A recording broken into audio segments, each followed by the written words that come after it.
good, we still have the flag. We'll start with the Pledge of Allegiance. I'll ask everyone to rise. Place your hand in your heart and follow along with me. Ready, begin. I pledge allegiance to the flag of the United States of America and to the republic for which it stands, one nation, under God, indivisible, with liberty and justice for all. All right. Can we have roll call, please? Sure thing. So, Commissioner Keldorf? Here. Commissioner Magay? Here. Commissioner Heschler is absent, excused. Vice Chair Newman? Present. Chair Baldino? Here. All right, next on the agenda, bless you, time for public communications. Now, do we go outside and check, or do we expect people to walk in these closed doors to? Yeah, if you wouldn't mind, Yeah, just yes. in case there's anyone wandering the halls who's dying to come to a planning commission meeting.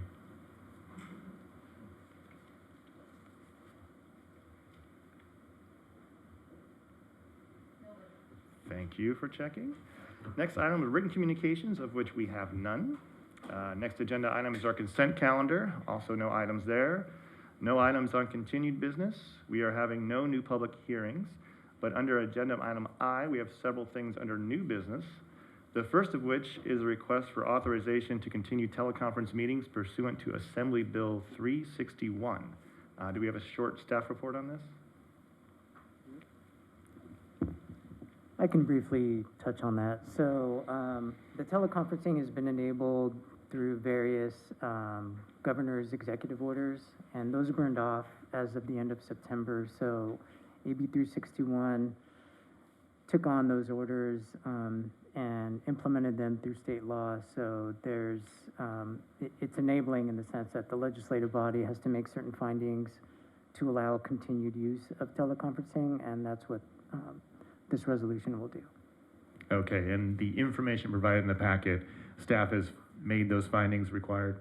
Yes, that's correct. All right, thank you. Any questions for staff on this? No? Okay. I guess I'll go ahead and open for public communication. Can you let me know if there's anyone on Zoom attending who is wishing to participate?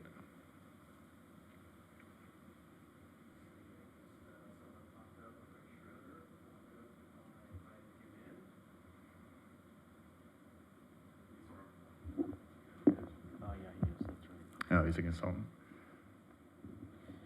Okay, so, nope, there are no speakers who wish to speak.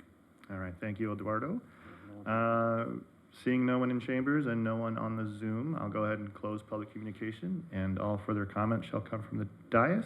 Any discussion on this this matter? No? Okay, well, then I'll go ahead and accept a motion. I will move to adopt resolution number 2901, making specified findings and authorizing the use of teleconferenced meetings. We have a motion. Do we have a second? I'll second. Okay, well, we don't even have to do a roll call vote anymore. All in favor, say aye. Aye. Aye. All right, 4-0, thank you. All right, next on our agenda is an update on the accessory dwelling units within town. And can we have a staff report on this, please? Sure thing. I'm going to go ahead and turn it over to our planner, Maria Baldenegro. She went ahead and did some research for the commission, as not only on the number of ADUs, but put together some information on some of the issues that staff has heard over the years regarding ADUs. And that's per the commission's request at the couple of meetings ago.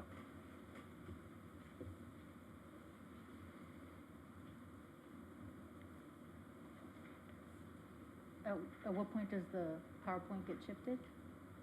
It'll be shifted by the folks. Okay. I have a brief PowerPoint presentation of the 2021 annual report for ADU applications and permits issued. And I don't see it up. IT or El Segundo TV, we need the PowerPoint presentation to be up on the screen, please. Gotta love new technology, right? Well, in my email, I Please did just say we plug were going to in. have hiccups, right? So We're gonna work it out. we're going to don't worry. work through this. Happy to be in the room today.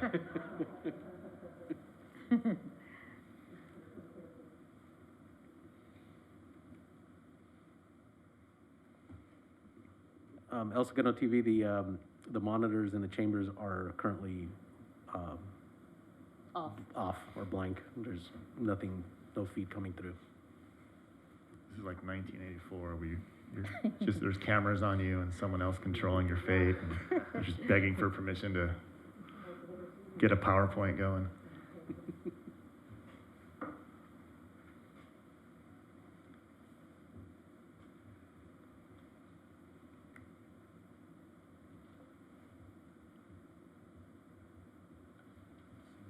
Is there something I'm supposed to do? Yeah, let's check that.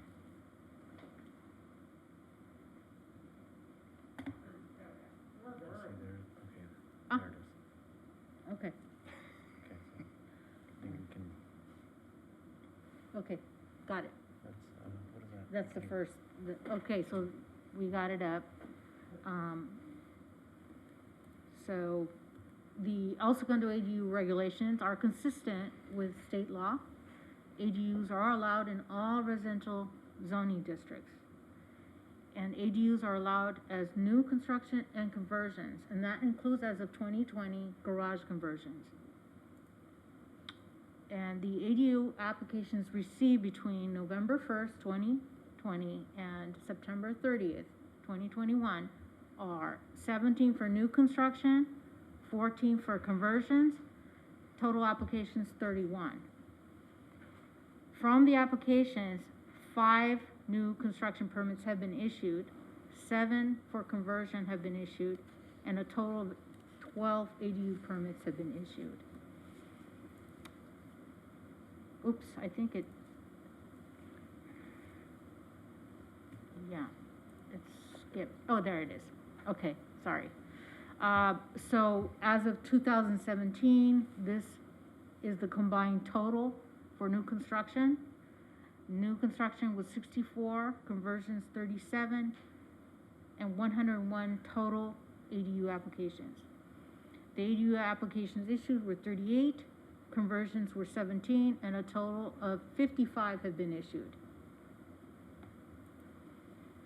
And what we've been discovering is that the homeowners build ADUs for extra income, to provide housing for family members, for empty nesters that want to downsize to a smaller home and rent the main house. They raise their children to tenants for less maintenance costs and work. The ADU concerns raised by residents are primarily higher density, traffic, loss of street parking, noise, and that includes construction noise and music. The changing neighborhood and the character of the community, privacy infringement, proximity, and landscaping changes, because now you have to provide access on the sides, so you have more paving. And that is it. Okay, when you say we're compliant with state law, isn't it more precise to say that we are compelled by state law to have ADUs in our town, correct? We are mandated to have allowances of ADUs, and we did adopt regulation in 2017, and when the new revised version of ADU legislation came about, we adopted new regulations in 2020. But yeah, to your point, Chair Baldino, yeah, we continue to make sure that we are in compliance with the mandates, if for lack of a better term, that are bestowed upon us by the state. We work in coordination with city attorneys, and as Ms. Baldenegro has indicated, it started in 2017, has morphed over the years, and we continue to ensure that we are in compliance with those mandates. I'm sure those who come in to pull the applications are well aware of the ADU laws, but those neighbors who come in and have concerns or complaints, are they understanding how it is we came to have ADUs in our town, and how the state is really in control of this, or is that something you find you have to explain? I Yeah. have to explain that. Yeah, we do an extensive amount of explaining. We do try to put up what we can, informing the folks you know, via our website, but, yeah, a lot of times because it's not a public hearing process, it's not an entitlement process, it's something that can be done by right, and these permits can be literally issued over the counter, for lack of a better term. There's no public noticing. So, yeah, we do get the complaints when the nail hits the wood, and you know, we get people, you know, that do come in. I will say, I mean, it's not an exorbitant amount of folks, but we do have our fair share. We do have to spend some time explaining that to them. And unfortunately, you know, and one of the things as staff, we hate to always say, you know, yeah, it's the state, but, or, you know, that's just the law, but we do also try to at least help them understand, you know, some of the background and some of the reasons why the state has mandated us and cities to do this and that. ADUs being allowed in El Segundo is not unique to just El Segundo. It is something that every city in the state practically is struggling with.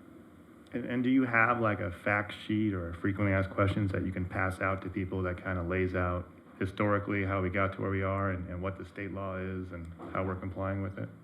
No, Or is it you have to start from the beginning with everyone who has a yeah, complaint? we basically start from the beginning. I mean, we are trying to work on some of our handouts, and that is one of the things that we are trying to develop, so that way we could post it on the city's website. Yeah, I think utilizing the website, I think we have found, you know, over the past, you know, year and a half, especially since the whole COVID shutdown has occurred, you know, how important and critical information is to be posted online. And that, coupled with the fact that right before we went into the shutdown, you know, we kind of came up with our new website. And we did as you can tell, you know, if you know, for the folks that remember our previous website, it is completely night and day.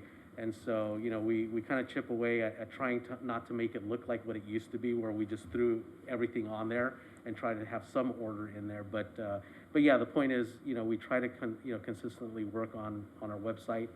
Some of these handouts, you know, just, you know, with the times that we're in and the issues that we're all going through, it's been you know, tough to try to get those things on there. But we do try our best to, you know, as these types of situations come up, to try to come up with solutions like that to, you know, ultimately put on the city's website to minimize, you know, people coming in and ultimately, you know, complaining and I mean, they're gonna complain, but, Could the city send out notice when someone pulls an ADU permit to the neighbors with a simple fact sheet saying, you know, here's what you need to know about ADUs, you know, there's one coming in your neighborhood, and here's everything, all the questions you would have if you came down to complain, I can answer for you right now in this mailer?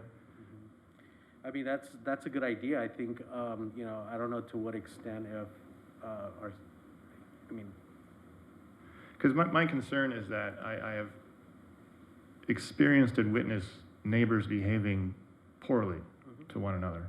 And I think a lot of it is a misunderstanding of how it is we are in the situation that we find ourselves today. Mm-hmm. And it definitely isn't the person pulling the permit. They're not doing anything wrong. It's definitely not staff's fault that this is happening. But I want to make sure that as we move forward, and we're only going to get more and more of these in our town, you know, that we're doing the best we can to help educate people so that they understand, you know, what is happening, and to avoid the burden on staff to try to, you know, be the brunt of any hostility or complaints. And so I'm just trying to have a discussion about what can we do to make your lives a little bit easier, and also what can we do to help educate the folks that live in town about, you know, this is how ADUs work, not just in our town, but all across the state. And this is why, you know, we are compelled to do the things that we're doing, right? And I'm not saying ADUs are good or bad, one way or another. I just want to avoid there being any unneeded conflict direct towards staff or neighbor to neighbor. So whatever we can think of, and I know it's over the counter, you know, they don't get a hearing, but something as simple as a pamphlet you can hand out when someone comes in, or giving notice to neighbors so that at least they're aware it'll be happening, might go a long way to help cool the situations out. Yes, definitely, and that is a great suggestion. I will say though, since coming into this position and seeing some of the the improvements that we do need to make. You know, I've been, you know, just really sitting down with our new director, you know, trying to identify some of these, you know, issues. And yeah, I mean, that is a great suggestion, you know, and we will get, hopefully sooner than later, get to a point where we'll be able to have a more robust website with a lot of that information as well. But to your point about a notice being mailed out, you know, let us chew on it. You know, we'll talk to our city attorney, see if there's any issues with that. But you know, that's a great suggestion, and we can definitely look into that and see if that can be implemented. Okay. Thank you for that suggestion. That's good. And then, Michael and Joaquin, not to put you on the spot, but what's on the horizon from Sacramento with respect to ADUs? There is interplay with SB 9, and certain instances where ADUs are prohibited in combination with SB 9, and some ambiguity where there may be avenues for units that the legislature may not have contemplated. So we're looking at the interplay between those. As to the specific issue of noticing, the planning and zoning law does set a minimum bar as far as noticing goes, and does authorize local agencies to go beyond that and supply additional noticing. But I think in this instance, it would be something that the city would have to bear the cost of. I don't think that'd be something that could be imposed, not that it was suggested that way, but something that would not be imposed as a requirement of the applicant. No, I agree. It would be a city burden, but the idea was help ease the blowback by trying to get information out as the process is happening. And then, Chair, I'm sorry, Chair, if I may Yeah. also speak on that. It is something that we are looking at from a policies perspective, not limited to ADUs, just noticing in general as it relates to construction. It is not uncommon for any construction to stir up questions from neighbors throughout the city. And so that's something that I've actually, in my short time here, I've already heard feedback from residents asking for such type of notification. So it's something we're looking at. There's a cost and time associated, obviously, so there's a policy decision that needs to be made on those items. And so we are consolidating all the different noticing mechanisms that we could explore and opportunities, whether it's construction related or just general outreach that we can be doing. And so that is something that we'll be continuing to monitor and develop and bring before for policy direction in the future. As it relates to legislation, you know, the state's wrapping up their legislative cycle, and so I'm not aware of any new authored legislation pieces or bills that are in the works specifically related to ADUs, but it'll be something that we'll be watching out for. You know, the state has shifted their focus to larger housing initiatives, and so they might be done with ADUs for now. I don't know if there's any more tweaks coming down the pipeline, but we'll definitely keep an eye out. okay, and can we get a report on SB 9 and how that's going to be implemented? Are we under a time frame to where we have to adjust our code? And SB 9 is basically anyone in R1 can have up to 4 housing units on a lot? SB 9 essentially allows the subdivision of an existing R1 lot and then the construction of a duplex or 2 units, which would result in 4 units. There are other scenarios that Joaquin and I have explored or discussed to see how it interplays with ADUs and whether or not it could result in more than 4 units. So we're still looking at that. But yeah, that it would effectuate essentially going from 1 unit to 4 units. Coincidentally enough, I have an update on SB 9 that the Planning Commission will have a direct opportunity to engage. We've brought on, or we're bringing on, a design consultant who will conduct a study that will analyze the SB 9 legislation and how it overlays with our existing codes. They will do a field survey to look at real life conditions and development patterns in our R1 neighborhood. And they will come to the Planning Commission. We'll have a study session specifically to talk about how do we mitigate the negative impacts where we can, because you know, our hands are tied in a lot of areas as it relates to SB 9. But for example, if there's design standards that we can develop as a commission, as a body, that are objective, that we can then codify and make it, you know, a regulated design standard in our code. And so that will be happening very fast because January 1st is right around the corner when SB 9 goes into effect. So we'll likely be back before the commission in a month or less for that study session with the consultant team. And under SB 9, is it like the ADUs where we cannot require parking on site for That's- these 4 units? That's correct. There are parking limitations under SB 9. Okay. Thank you for the detailed report and for putting it into a packet so that it can be shared if anyone asks. But Eduardo, to the question I asked you earlier about 420 Illinois, where they converted a carport to 4 ADUs, and it's on there 4 times. So is that 4 at one property, or is that 16? No, that's just 4. Okay. 4, yeah. So it's just repeated on the list? Yes, just for tracking purposes, correct. Okay, and like a carport, is this like where you would park your car underneath the apartment building? Mhm. And they're building another apartment in that parking area? Within the space, yes. All right. So the regulations allow 25% of the total units to have ADUs. And so there's 24 units there, and they built 4. They can have 2 more. And they can have them as converted carports or converted, like mechanical or recreational space. And in this case, they chose to convert the carports. And they could build something brand new in the parking lot they wanted, right? Well, yeah, well, if they could, presumably they could, but a lot of them will opt to do the conversion. And as if you recall on the PowerPoint slide, you know, per state law, they're allowed either by new construction or conversions. And typically, you know, people will have detached garages or attached garages that they'll just convert. But the law also, and our ordinance, does allow for making ADUs out of carports. So if there are existing carports, and in this situation at 420 Illinois, there were several carports that they had that were kind of tucked under parking that they did convert to ADUs. So. All right, well, thank you. Any questions? Yeah, can I jump in? So, a project or a renovation of that scale, that's something that can go over the counter? That there's no trigger to get, based on the number of units or the type of land use it is, or zoning that would require, you know, something more, a more substantial approval? That's correct, yeah. If it complies with the minimum standards of the code, or, you know, in this case, the state requirements, then yeah, it is something that can be approved.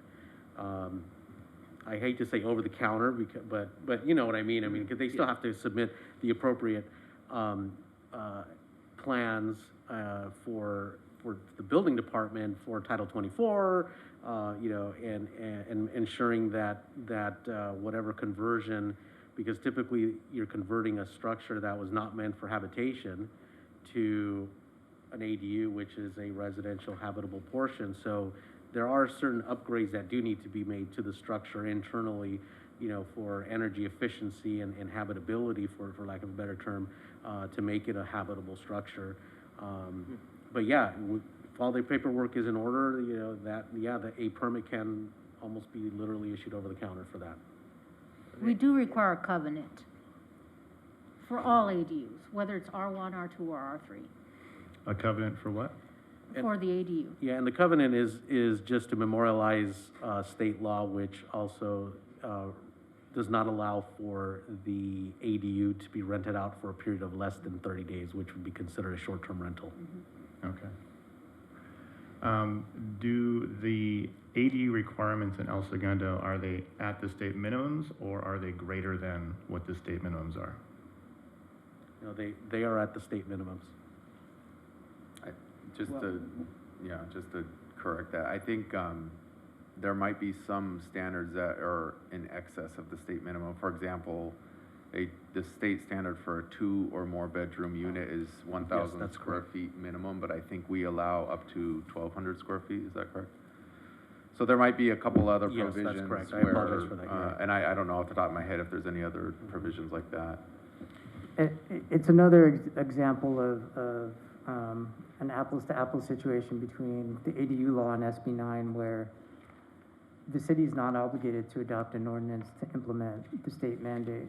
So by adopting an ordinance and implementing the limited tailoring that is available as far as size restrictions, that is sort of a means of maximizing the local control as to both. And I think as to SB9, that's what Michael will be looking at to do by virtue of even adopting an ordinance in the first instance. Well, I think you hit the nail on the head there about whatever we can do to have any type of local control and to not let folks in Sacramento decide what our town should look like. That would be greatly appreciated.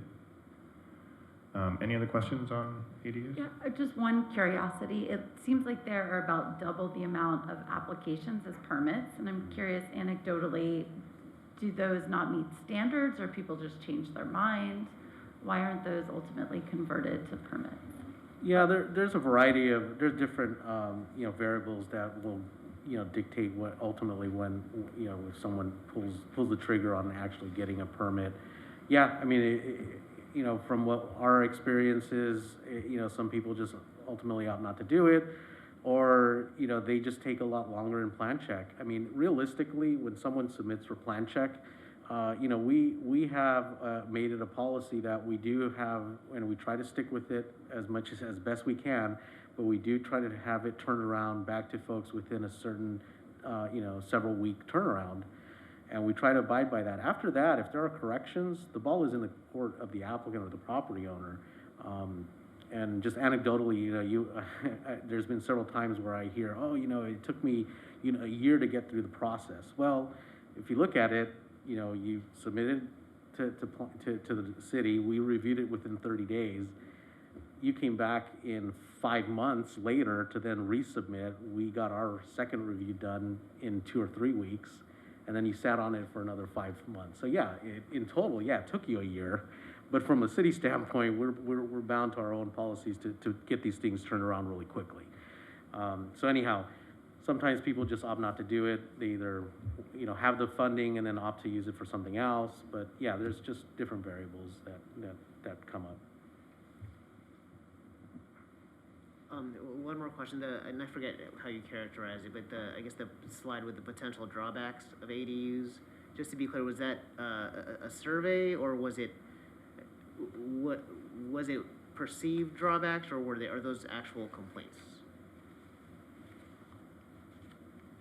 There are actual complaints. Oh, okay, so people have come and complained about landscaping, their neighbors' landscaping? Yes. Things like that? Oh, wow. Yeah, cutting down trees and, you know. Okay. So, So those are actual complaints and not perception? and we have residents that tell the neighbors right away, before the plans are even approved. So we start getting the complaints right away. And they wanna see the plans, they wanna, how did this happen? So we're helping them, we're, you know, Right. taking it through so that things kind of get calmer. Right, right. So again, whatever we can do to get the information out, so you guys aren't that first line of defense, I think would be a great accomplishment. Yes, we'll definitely take that suggestion. And just, I'd just like to add, you know, and it's funny, and I've worked for several cities, and I gotta say, El Segundo, I gotta say, the residents here they're very nice people, you know, and it's refreshing in my career to be at this point, working for El Segundo, because I gotta say, I mean, for the most part, I mean, the residents here are very nice, and they very cordial, and they have a really good relationship with each other and their neighbors. And so that stated, I think a lot of some of that complaints that come up, I think when we do get those complaints from residents, you can kind of see a sense of like, I've had a relationship with my neighbor for a long time, but I hate to be complaining, but I just want to understand the process, and you could tell they too are kind of conflicted about coming in, and at the same time you see the frustration and the anger because you have this ADU, but for the most part I got to say the people here, the residents here are great, yeah, I mean whatever we can do to try to help ease their situation, we'll try our best to do that. All right. Well, thank you for that report. It'll be received and filed. Next, we have an update on the water and sewage infrastructure age. And this was requested because we did the capital improvement study and asked how old the pipes were, and the answer was, I don't know. Yeah. So can we get a report on this, please?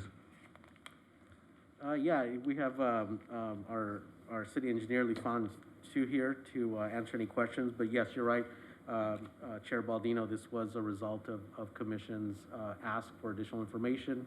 If you recall back in the summer when the commission had the item for a general plan consistency finding, we brought the CIP to you, which is something that's mandated that you need to make every year, that finding.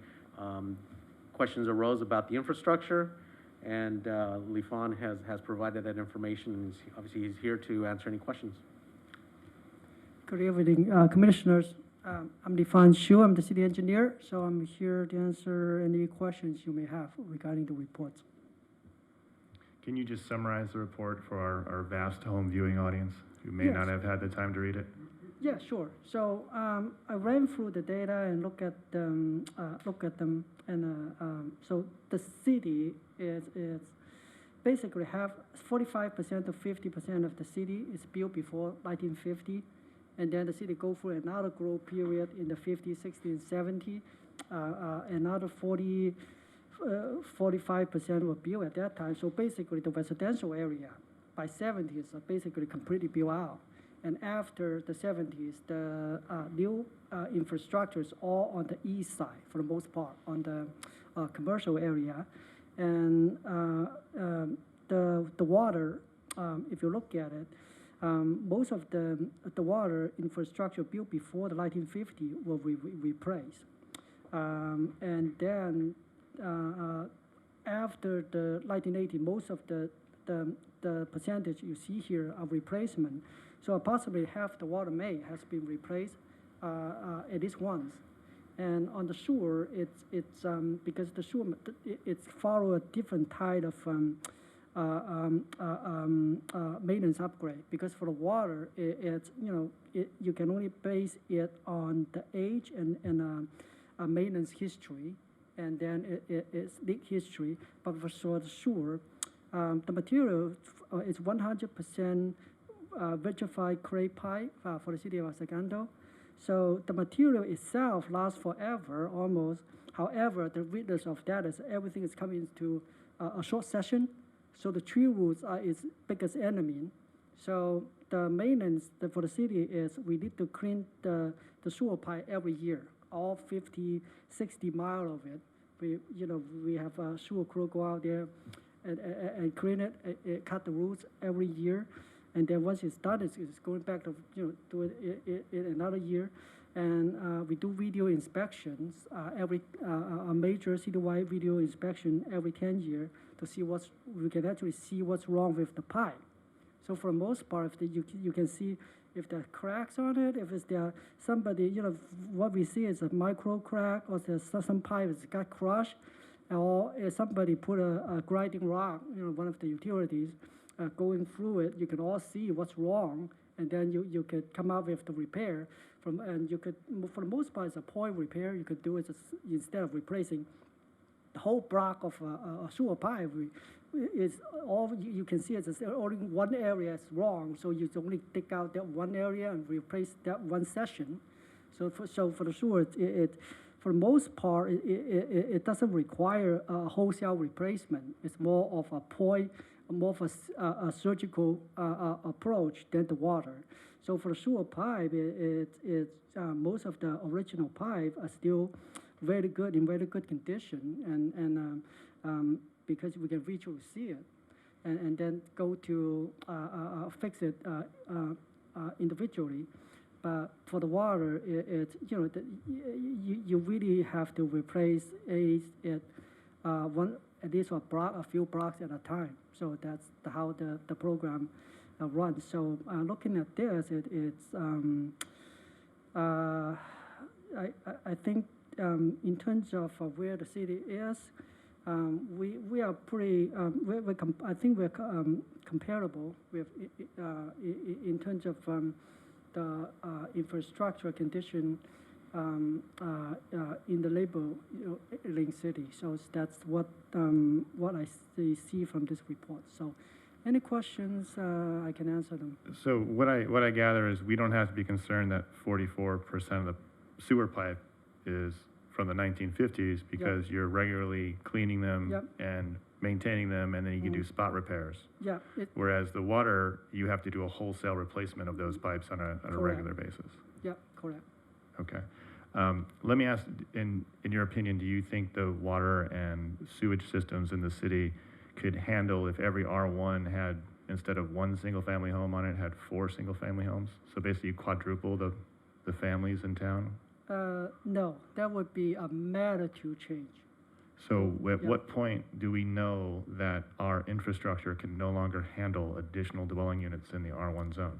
Chair, maybe, Lufan, if I can jump in. Chair, that comes down to them being improved as each property is improved. So as part of our permit process, the applicant, developer, property owner is required to pay a impact fee to address the impacts, including impacts to water and sewer. That could also include impacts to the park system or any other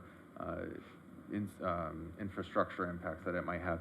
In addition to that, when there is a capacity increase demand, then that increase in demand at that specific location is required to increase capacity at the time of construction. And so that's dealt with at a property-to-property basis as they get improved. Right, so I understand you pull a permit, you're paying your sewage fees, your police, your school fees, but what is the city doing to make sure that, you Well, know- in addition to that, as it's developed, they also have to improve the actual infrastructure at their parcel. on their property line, but then it goes into the Into main, connection. the main sewage. So my question is, the main sewage and water lines, do we have the capacity there? I know you can upgrade your own property to do whatever you want, but the burden will fall on the city's infrastructure. Yeah, and so that's what the impact fees would be intended to cover. So they provide the improvement on their subject property to the point of connection, and then those impact fees are generated over time, and that is to be a capital improvement project that's scheduled by the Public Works Department, approved every 3 years, or how often do we do it here? Every year, every 3 year, that becomes a programmed capital improvement project as the demand and the need arises. Okay, so as more fees come in, you're realizing we have more demand that we need to get out there and accommodate. Right, correct. So basically, if you, think of it this way, if it's 100 homes, it's gonna increase the capacity in the next year or so. So those in the homes will go, or property will go through the process to pay the impact fee. So those impact fee will be collected in a pocket, and then later on will be used for the infrastructure. And the way we look at when do we reach that point is we do collect data. For example, for the sewer, we'll do flow monitoring, to see whether it has reached capacity, and then where are the critical points. And then that's when we decide, okay, now here is not just a replacement, but also a capacity issue. That's when we identify the bottleneck. So for the most part, we updated ours just a few years ago. For the most part, we don't have a capacity problem. But like you said, if you project it if you're going to increase the density in terms of a completely different magnitude than what we see before, then it's something we'll have to we'll see the trend once it starts to emerge, and we should be able to identify the trend and then start to targeting. Now will be something we haven't dealt with, and then we'll have to develop a new strategy in terms of now we really need to accelerate the replacement or upsizing of certain section of the city. But on the other hand, we also want to be careful, don't project it too far. Because, for example, just use not sewer and water, but based on the 20 years ago when the fiber and everything was so, the the thing. And they built so many fiber network, and what I found out is 20 years later, some of the conduit only was used at 10%, the rest of it is empty. So, you know, what we don't want is we use 1 year or 2 year data, and then projecting, oh, this is gonna be, you know, multiplied 6 times in 20 years, and then we went out and spent millions and millions upsizing the pipe, and the trend doesn't continue. So that's why it's more of a gradual process, that if the trend emerge, that we should be able to identify that within a certain period of time and change our strategy accordingly. So. Okay, well, thank you for that. Any questions? I have a couple. Is there a map that goes along with that? So if somebody asks, you know, I live on Bungalow, when was my water, when was infrastructure replaced? Yes, we have the map, but it's more all internal engineering plan that we identify. So we got that all the time. So residents come in and say, but most of the time they want to actually pull the plan. So we will, it's basically, we will pull out the plan and then we print a copy of, give it to them, and send it in email. So it's all available. But you know, for the most part, people were not gonna interested to know, you know, what's the age of the pipe in front of my house. They ask because they have a specific issue they try to resolve. So that's where we'll just print out the plan and give it to them. Yeah. So I think my interest in this, in addition to capacity, which is something that's related to housing long term, is an increase in what I would say is either complaints or noticing issues with the water itself as it comes into residential units. And I think there's a question of tying that to the age of the system. So if I'm remembering correctly from our capital improvement plan conversation, there was a segment in there that I couldn't go back and find, but that the useful life is somewhere 30 to 40 years. Is that? No, so the useful year is, you know, it is a rule of thumb. It's 50 to 75 years for the water pipe, but in reality, they usually stretch out to 75 to 100.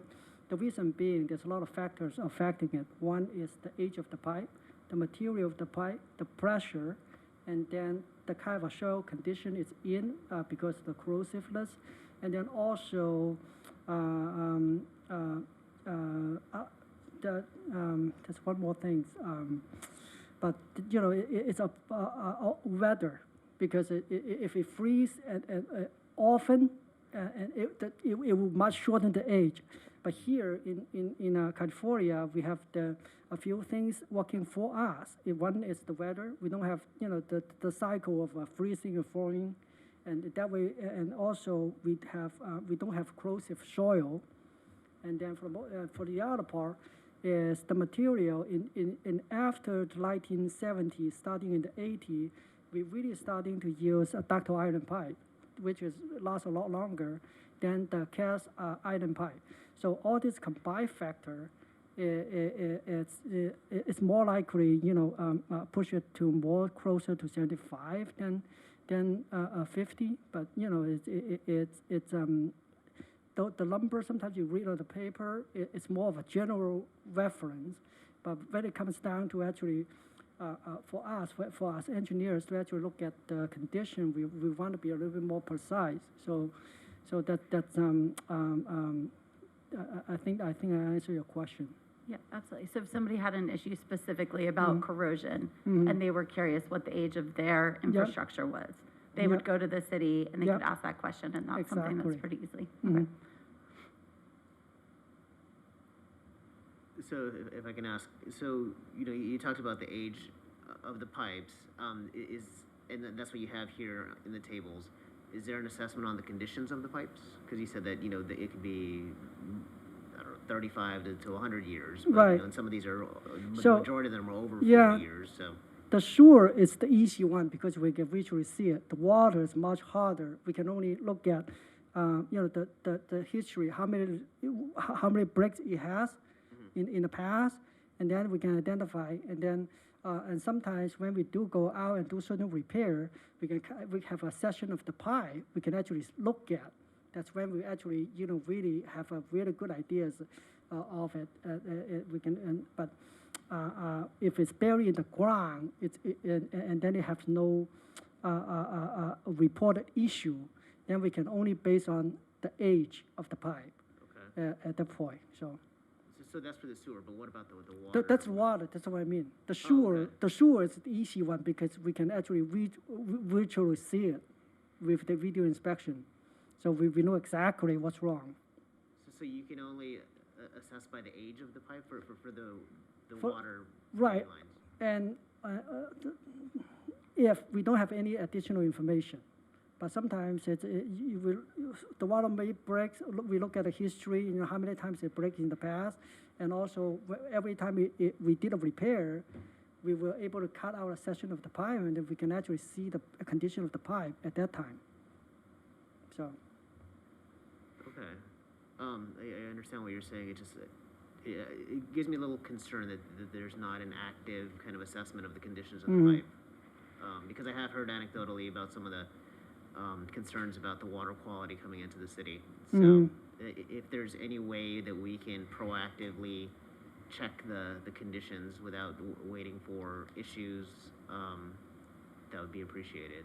Or I mean, yeah, the water condition, it depends on a lot of factors. One is the quality it comes in, and then when it go through the storage, and then when it go through the pipe and deliver it to the home. So the pipe is one component of the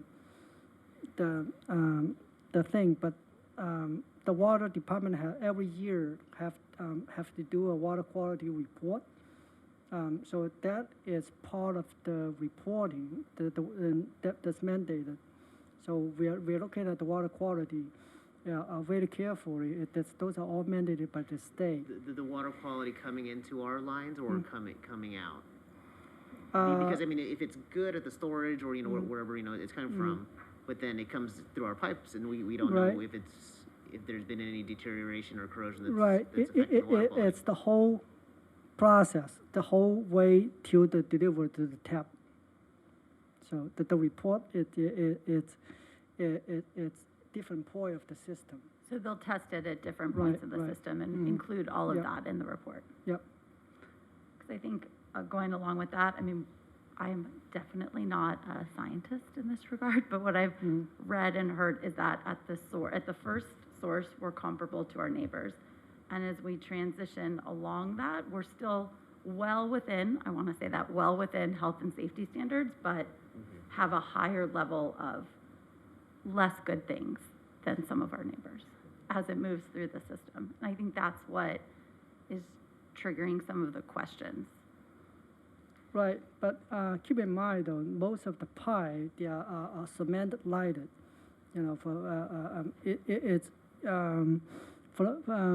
So it's, unless the liner itself got corroded, for the most part, it's not gonna affect the quality. Yeah, but you did tell us the water inspections are complaint driven, and we can't inspect them like we do the sewer lines, so. Sorry, my name is Elias Sesson, Hello, I'm Elias. Public Works Director. Just wanted to augment what LaFawn said. When it comes to the quality of water, we take the samples of water at many locations very often. And those samples are tested in laboratories that are designed to specifically go through and test those samples. And if there is for any reason, there is anything that it does not meet the requirements, there is a protocol about flushing and doing a lot of other things that follow through, and I don't want to bore you. But our system, I look at those. I look at the results of those. We seem to have a very good water system. Anytime there's a complaint, we go there the next day or most of the time the same day. And we take the samples from the residents and we have them tested. The residual of our water distribution system anywhere in the city is one of the highest among the neighboring city. So we test not only for the residual, for the quality of water that comes in, We also perform the quality of the residual water inside our distribution system. And there are oftentimes we also get with our fire department, places where we have dead ends, we open, flush out. So anytime water stagnates, it really is not good. So we have flushing we do on our dead end lines. We don't have very many of them. So our water is always in circulation, and we have one of the best quality of water. And I can assure you, if there's any issue with that, we'll jump on it. Now, with this recent, incident that we had with Hyperion, I personally received a couple of complaints that people smelled, water being rotted, or that's what you feel like, you smell like a rotten egg.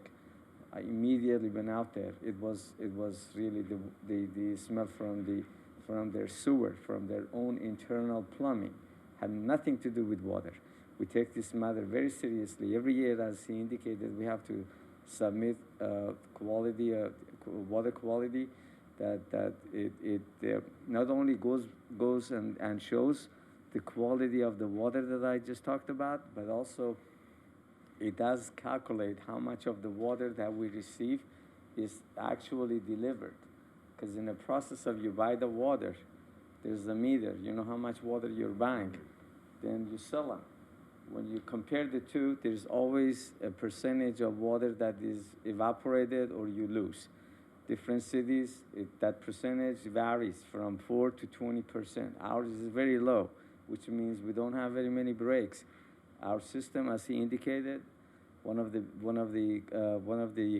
I guess this is really one of things that is working in our favor is the type of soil we have. We do not have the type of soil clay that shrinks and swells. So with the change of weather, it causes a lot of breaks, and it also helps the corroding the pipe. Our soil conditions are good. We don't have very much deviation in the temperature.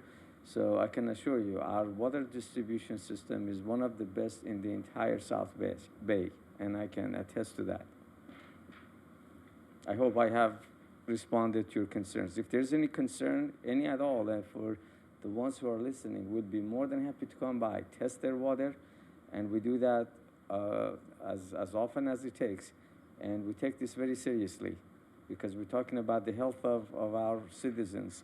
So I can assure you that we have a very good water quality because the residual is way above what it should be. Can you explain that to me, what you mean by the residual? The residual is the percentage of the, okay, so anytime water is pumped to the system, some chlorinate is added. So the way you measure the quality of water is how much of that chlorinate that is added to the water stays in a system till the receiver, when they turn on their faucet, it comes with that. In other words, if your system is bad, if you have a lot of inside corrosion, that amount of the residual in the water would become very low, because what you have in the water in terms of disinfection, you end up using that to react to the corrosion which is in a pipe, if that makes sense. So your residual is high when your pipes have a good quality, not have much corrosion. So that's one of the ways you measure your water distribution system, by means of that.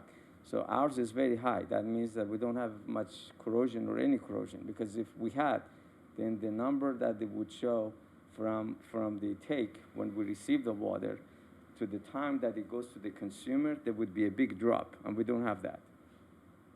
Did I answer your question? Mm-hmm. Okay. Yes, thank you.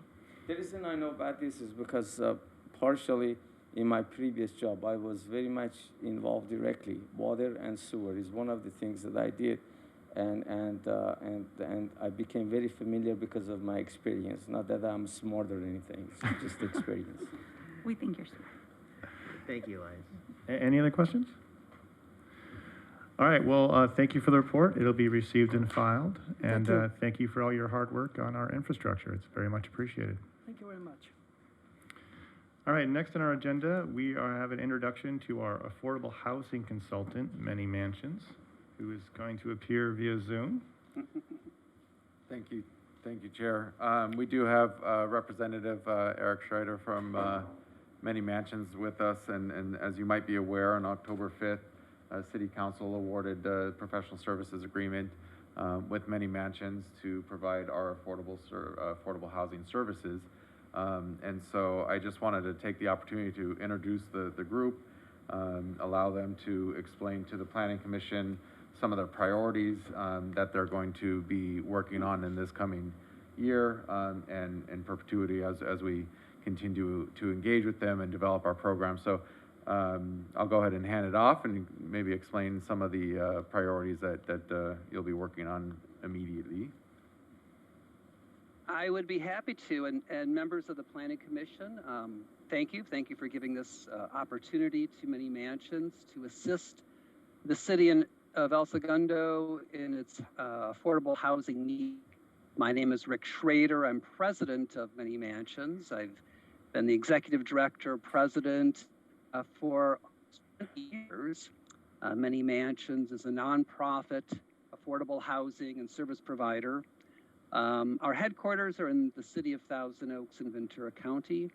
We're one of the largest affordable housing developers and property managers in Ventura County, but also we have 3 projects under construction, actually, in Los Angeles County.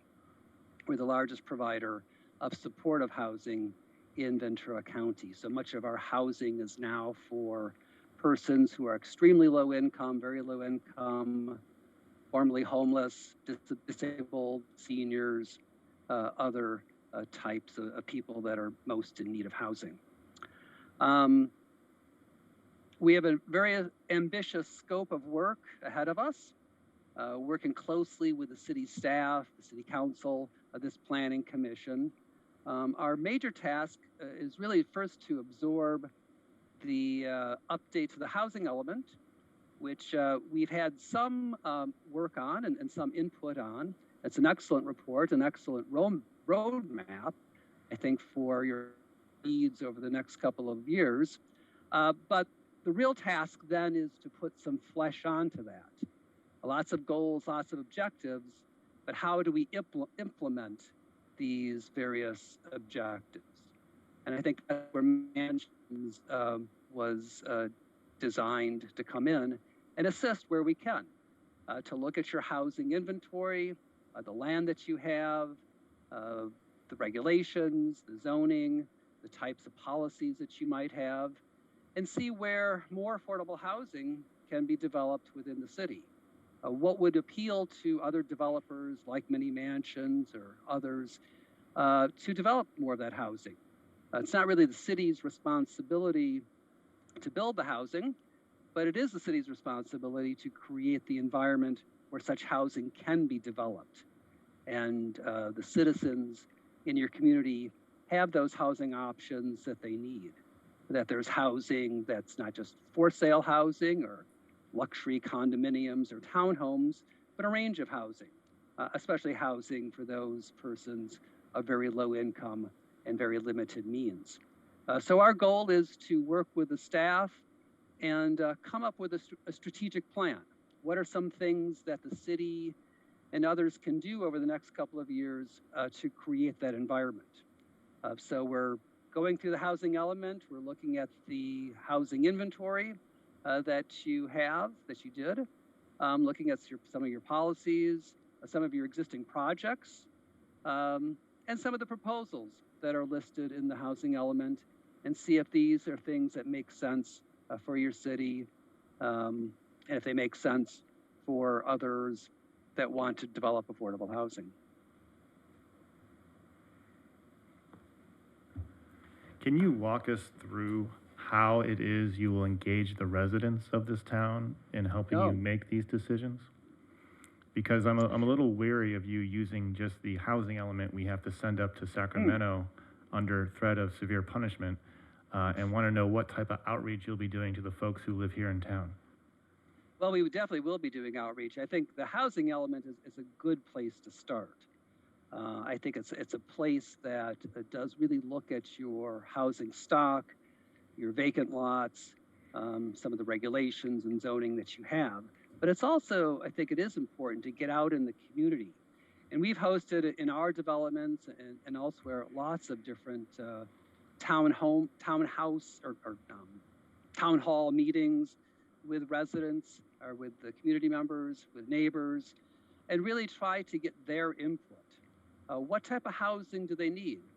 What type of population is not being served? What type of housing stock do they need? What does it look like? Is it one bedroom, single family, duplexes? What type of housing would is most needed to meet what is needed? So we would probably host several different meetings throughout the community, inviting community members to attend, getting their input, soliciting their input, seeing what they think should be done, what are their concerns, also educating more on affordable housing. Many people in the community are fearful of affordable housing. They have a particular conception of what it looks like, the population that lives there. And much of what we would do is to allay some of those fears, showing them particular affordable housing community developments, what they look like, how they operate, the service programs, the people that live there.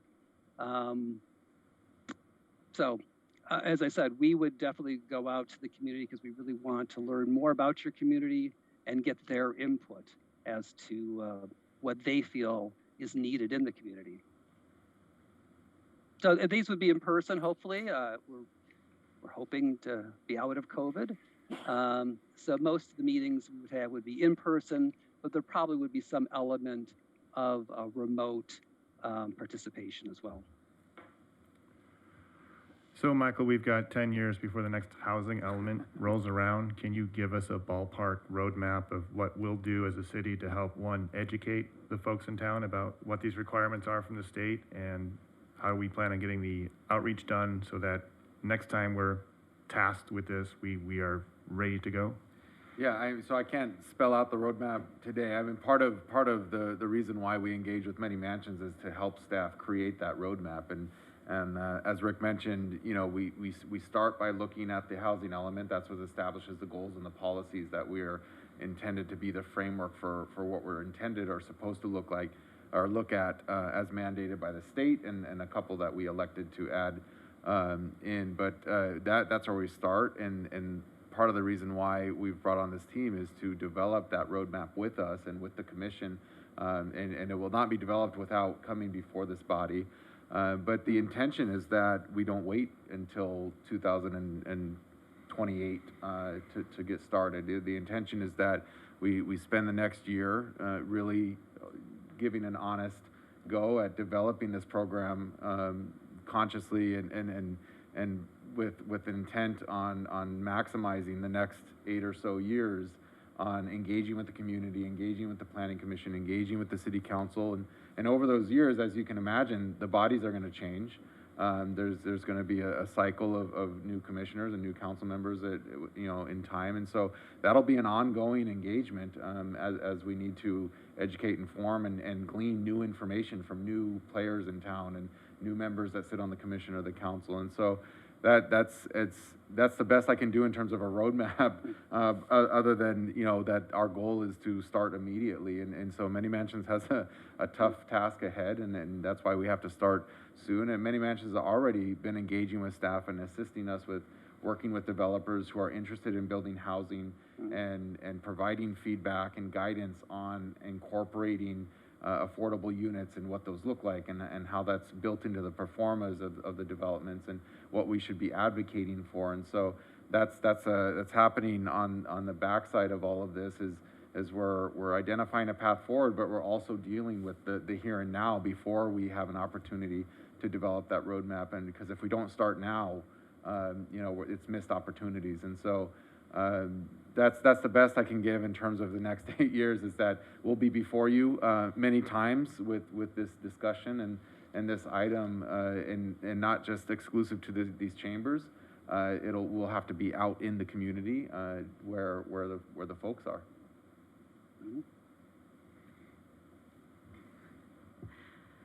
I mean, I think that you asked really what the foundation of my question is. So the way that I understand how this agreement works is that Many Mansions has a first right of refusal on a development that the city would be involved in that contains affordable housing.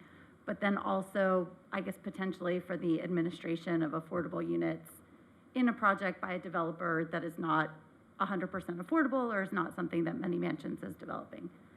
So my question is, to Brian's point, how do we get out ahead of that versus have a project come in to Chambers and have that be the first opportunity for Planning Commission and then City Council and the public to be in the know?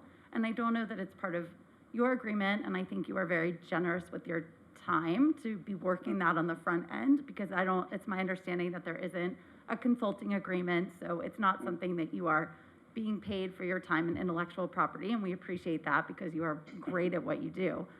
But how do we get those meetings ahead of having a specific project so that when we're asking the community, what would you like to see here, it's not after we already have a project in front of us and says, well, thank you for that, but this is actually what's going to be built here.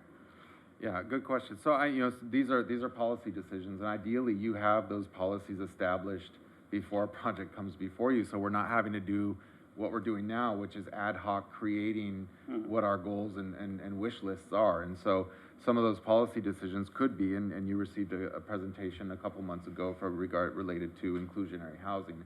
So that's one of many policy decisions that the Commission and Council should and could consider, that they establish the standards of before a project comes before you, this is what we want from that project. And it could be inclusionary units, it could be a community benefit, it could be open space, it could be an array of things that the Commission and the Council value out of a project. And so this engagement is specific to housing.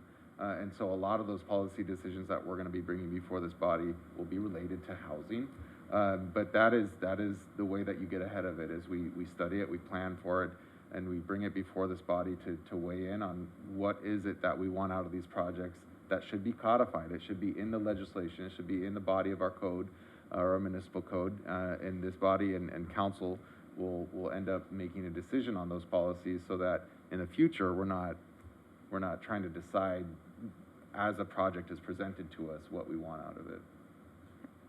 I think when we talk about like SB 9 coming as a working session, essentially, I would personally love to also see a working session on affordable housing, a charrette, an opportunity to notify the public and let that be the time that some of these questions are front-ended, so that, there is that education that's happening ahead of the curve, so that when it comes in, we're not just hit by it, all of us. Those are great suggestions, and I think Rick and I can't see his pen moving, but I'm sure it is. We're taking notes. Yeah, I would wholeheartedly agree. I think the more education, the better. As I said, there's many fears of affordable housing, and I think the more information that can be presented to allay those fears, the type of design standards that are required, the energy savings, the water savings, the on-site service programs, all these types of things that I know community members everywhere are always somewhat uninformed or fearful of. And the more information, I think, the better. So we'd be happy to present to this body or to the City Council, or just in a separate session, educational work study session. We would love to do that. So. Thank you. Well, we appreciate you being involved with us on this, most definitely. Any other questions? All right, well, thank you for taking the time to speak with us today, and we look forward to working with you. Thank you very much. All right, next on our agenda is our report from our Director of Development Services. Thank you, Chair. Stole my thunder earlier a little bit talking about SB 9. That was one of my big updates, was that, the other night, Council gave us direction to proceed with engaging with a consulting firm. In this case, it's a architect / land use specialist who's familiar with the city.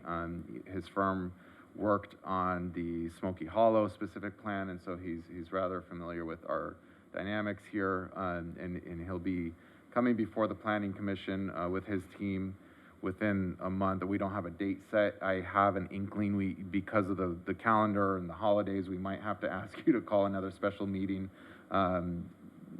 Probably not in November because we already have a special meeting on the book, so maybe early December, in order to get him and his team some traction with you all, and give him time to develop standards based on your feedback in that study session.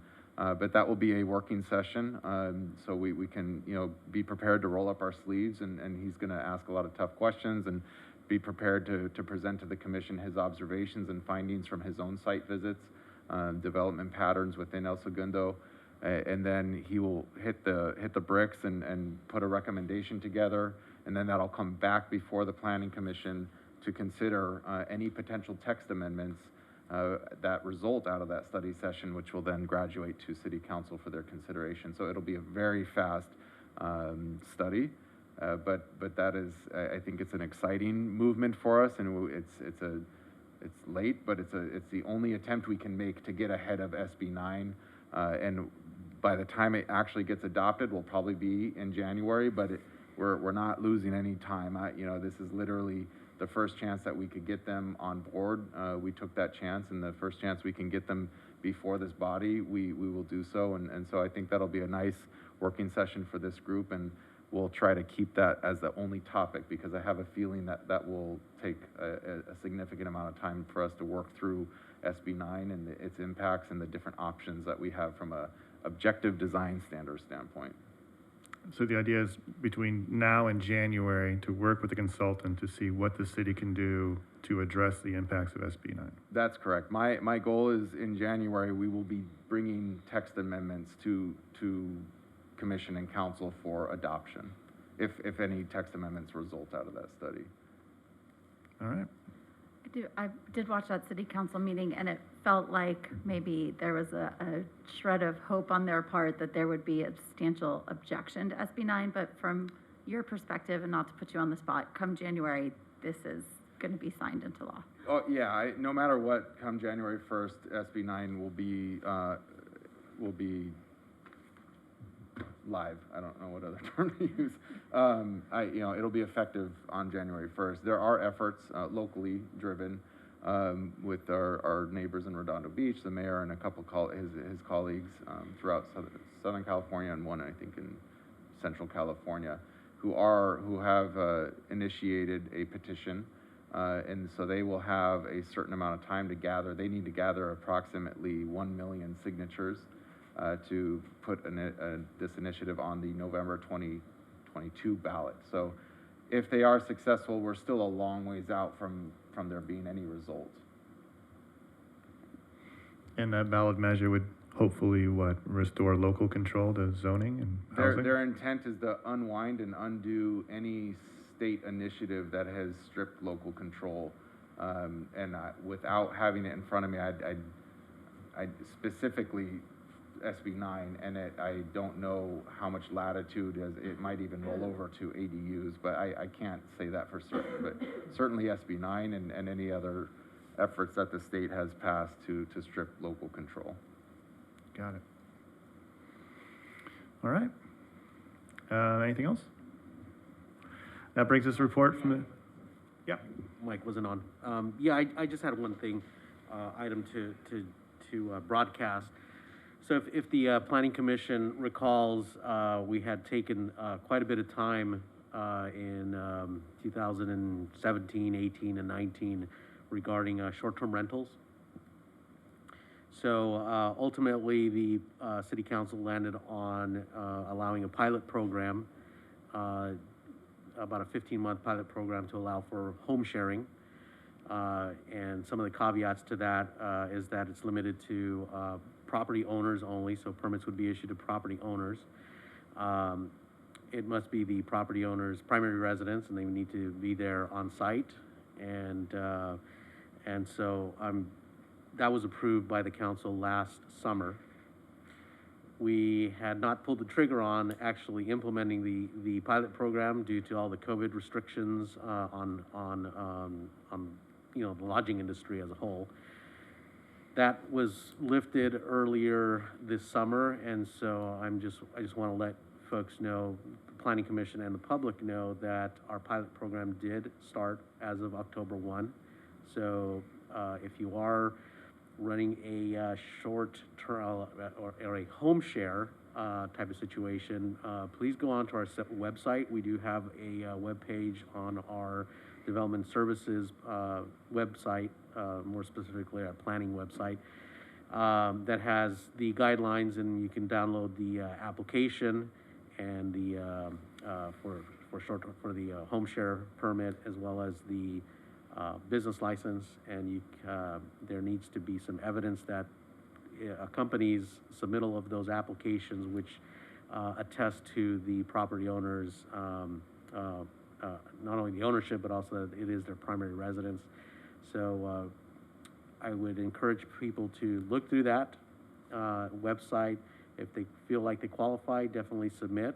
But I do want to stress that it is open to property owners only, and the permits would be only issued to property owners if they, meet those certain thresholds. And it is limited to only home sharing, meaning that it's not the entire house, that it's limited to just, rooms within their house, and that it is not the entire house that can be rented out for short-term rentals. So just want to let you alert the commission of that it did start as of October 1, and that will be running through the end of next year, and we expect to bring back some information to the commission and onto the council the latter part of 2022 with with some data in terms of how many permits have been issued and what, if any, complaints have been registered, and we'll provide a more comprehensive analysis of our findings at that point. All right, and to be clear, you cannot operate an Airbnb home share without first getting a city permit. That is correct, yes. Okay. And whose job is it at the city to police the VRBOs and Airbnbs to see who's doing that now without permits? Well, not to give away all our secrets, but no, we have engaged the services of a company that specializes in doing daily or weekly sweeps of different platforms, not just Airbnb, but that includes VRBO and even like Craigslist and some of those. So they do a sweep of advertisements available on the multiple platforms that are out there, and we get a list, and so we can see who's not acting appropriately. And again, definitely those advertisements that are up right now, those should not be up there. So please be aware of that. Again, visit our website on elsegundo.org. Specifically, our planning page has a dedicated link for the home share permit process. And also, just to clarify, because I think that ordinance changed somewhat when it went from Planning Commission to City Council approval. So home share is the only short-term rental that is allowed. Right, you can't rent your whole house, you have to be there. You cannot rent your whole house, you have to be You there. can rent a room in your house, but you have to be physically present. Right, which was not what it looked like, I don't think. Go figure that. Changes will be made after our wonderful debate and Reminding decision. everyone. All right, well, thank you for that, Eduardo. Next report from our city attorney's office. Nothing at this time, thank you. All right, thank you for coming, Joaquin, nice to meet you. And now, planning commissioner comments. Any comments, anyone? To remind everybody that the Halloween Frolic is on Main Street this Saturday, and hope you'll all come out and enjoy the fun and festivities. All right, nothing? I mean, I feel like I'm kind of the environmental bad news bear, but I was going to put in a pitch to read and sign, if you are so inclined, the Neighbors of Hyperion petition asking the South Coast Air Quality Management District to put in fence line monitoring and an emission station in El Segundo. It's not something we talk about because it's not in City of LA, or it's not in City of El Segundo, and we have no jurisdiction, so it hasn't come up, which is kind of interesting because it's a huge topic in the city itself. All right. And, yep. Yeah, just real quick, and forgive me, city attorney's office, if this is not their time or place to ask, but did the Catalyst project, is that delayed? Were we supposed to have something on that coming up, or am I misunderstanding that? I think that's something that staff can, if they don't have something, a quick update available, they can come back and report on at the next No. meeting. No, just real quickly, yeah, the Catalyst project is, was slated to be coming, before you, but, the applicant is, exploring a couple different, options. And, so we foresee that coming back, or coming to the commission at some point in the first quarter of next year. So, yeah, so there hasn't been any movement because ultimately, the applicant decided to explore a couple options for, as part of that development. Okay, thank you. All right, and with that, we are adjourned. Our next meeting will be November 18th, 2021, here at Council Chambers at 5:30. Thank you, everyone.